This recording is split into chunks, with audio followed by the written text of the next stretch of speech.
Hello and welcome back. It's time for our SME segment right here on Wake Up Nigeria, and this is a conversation we have been looking forward to. Today with us we have Peace Festus, a behavior analyst and the founder of Proodos Care Services. Now she's really passionate about children and has close to 10 years of experience working with children with autism and related disorders. She's a trained teacher and special needs advocate and believes in early intervention, affirming compassion practices, and loves to help children thrive regardless of their diagnosis. It's great to have you here with us. Thank you so much. All right, so Proodos Care. It feels like the kind of business that comes from a story. Okay. There has to be a story behind why this all began. Please let us in on that. All right, so I would say that Proodos Care is something very personal, something very personal. I will say that again. Yeah.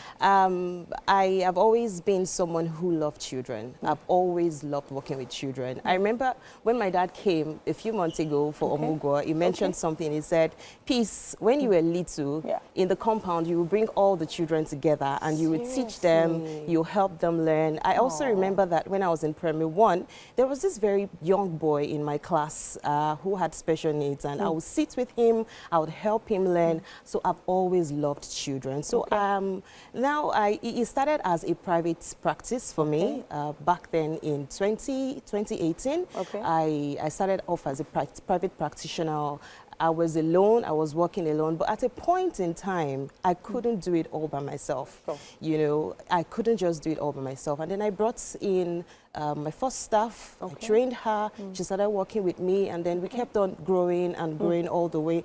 You know, how that there is always need for you to help people out there. We couldn't do it all by ourselves. And then we just kept on bringing new people on board and training and helping. And building. And building, exactly. But let's help the audience understand the structure of what the business provides. What services specifically do you provide? All right, so Proodos Care is a certified ABA service provider. ABA means Applied Behavior Analysis. It's a type of intervention that helps children, even neurotypical and neurodivergent, learn skills and work on their behavior. So Proodos Care is a certified ABA service provider. So what do? We offer school-based supports, right? School-based therapy and then home-based therapy. So in the school setting, we work with the children in class, or we work with the child in class. That's classroom support. And then we have the pull-out session where we pull the child out to the therapy room provided by the school, and then we work with the child, we work on those goals that we need to, you know, work on. So essentially the clients you service are parents or teachers or let's say schools who maybe don't have the knowledge or know-how about special needs care or the care that a child with special needs needs to be provided with at any point in time. So you step in. Now, in a 7-day week, how many times or how many sessions do you actually engage with these children? We work all week.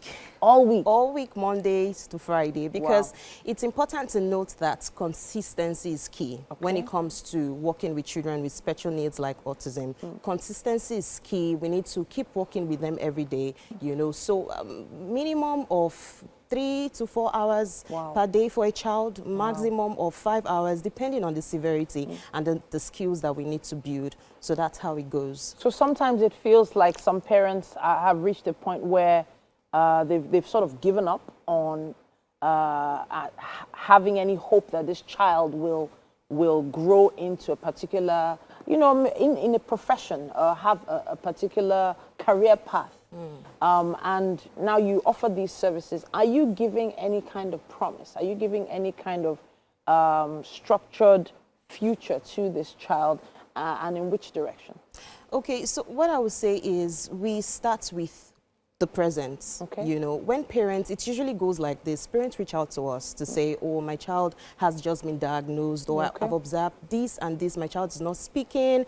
My child has certain behaviors. My child is in school and is not learning. What do we do? And then we come on board. We have the skill assessments where we get to know the child, understand the needs of the child, right? What areas are they struggling in? And then we come on board, we create goals for the child to cater for those areas of deficit or areas of challenge, and then we build up. We build up from there. So it's such. So it's not a one-size-fits-all. It's not a one-size-fits-all, Wow. and it's not. I would say it's not magic as well. We have clients that we've been working with for 5 years now. Wow.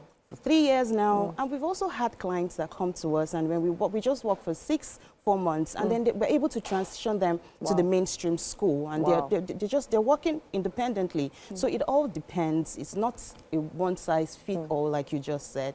Okay, so now this service you're providing is one that a lot of, culturally speaking, and even from the religious point of view, a lot of parents are in denial that they need. What do you, this is an opportunity for you to, you know, share with parents that are watching now. What are those markers? What are those things that parents need to take note of before they make that decision to find extra care for a special needs child? This is a very beautiful question, and you said something that made a lot of sense. You said acceptance. You know, we have parents who are still in denial. And what I would say to parents is this: acceptance is a journey. And one of my mentors would always say, it's a marathon.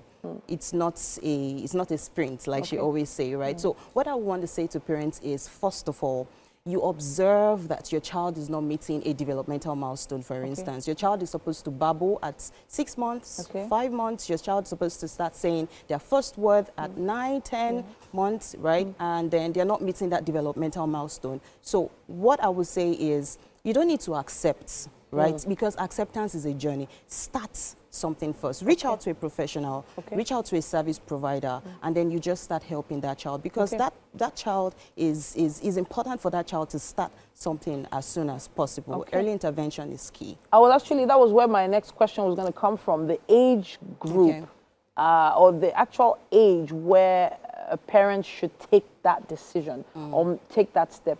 When is it most critical to see a professional? What age? I would say that from age 12 months. Okay, from one year. Yes, I would say 1 year, because even before 1 year, you would have started observing certain regression or certain deficits. You know, I mentioned something earlier the other time. I said at 6 months prior, your child ought to have started babbling, right? At 7, 8 months, your child ought to have started, you know, waving, imitating, give me high five. Do you understand what I mean? At 9 months, at 10 months, your child ought to have started saying dada, mama. So you get to observe all these milestones. So 1 year, 1 year is a good one. All right, so now this is the SME segment. I have to come back to the structure of how you've built this as a business, because it is the service you provide is not a one-size-fits-all. Also, you actually creating this service couldn't be like another business. So were you just learning along the way, or did you have a template you copied from somewhere else? I would say both ways. I was learning along the way, and I had a template. The template was more of what I wanted for myself, what I wanted for my team, what I wanted for Proodos Care. So first of all, I created a niche for myself. We have several centers all around the world, all around Lagos, but then we have some children who don't fit into the center, right? But fit into the school setting, but they still need support, right? So, and that's where we come in. We also created a niche for ourselves such that parents want to see what's going on. So we go home to work with the child in the home setting. So another thing I would say again is I am very big on professionalism and training. So that's one thing I hold in high esteem. It's important. Training is very important. So I said something earlier. I said we're an ABA service provider. So we were trained in the aspect of ABA, how to use ABA principles, techniques to bring these children up to speed in all of the areas of concern. So that's pretty much it. So there's probably someone out there who has maybe a similar story. They've maybe come in contact with children with special needs, and maybe it's even a dream of theirs to find a way to help them or encourage them or support the parents that are living with these children, and they don't know how to go about it. You know, the sky is a very big place, and someone wants to start this sort of structure for themselves. What advice would you give them? So I would say, first of all, we're looking for you. Okay. You know, these days it's not easy to get or find people who are passionate about the special needs community. And I'll tell you this, the people who even studied special education in school or psychology are selling hair on Instagram or they're doing something else. So what matters is the passion. Right, okay. So I would say come to us. Start somewhere. You could work in a center. You can work in Proodos care, for instance. Get trained, gather that experience. You know, learn about structure, learn about hierarchy, and then you can start up from there. From there, yes. That what you said just now is really profound. People that studied special needs education in schools, I begin to wonder if maybe it was just the only option they had to study it in school, or maybe they had a mindset to, you know, take it seriously, but however, maybe they got scared or anxiety along the way of the reality of this job, because it is an emotional job. What you're doing is people's children, a lot of probably stressed out parents as well that they're going to be working with. But if you are someone who studied this particular course, education for special needs children, please reach out to platforms like this and see how you can help, even if it is internships and you know, maybe even seeking for jobs, trainees. Yes. Your help is needed. There's so many gaps in that particular area. I agree. But I have to say thank you to you for coming to talk to us about this. And good luck with everything. Please let us know along the line how it's going. Okay, thank you so much. Okay, so that's our SME segment for this morning. It's a really special one, and it's very, very important that we take note of different areas that we can build a company from. But we would like to invite you to join us in the kitchen. We have something special for you to taste. I'm so elated. Thank you. All right, then let's take a stroll.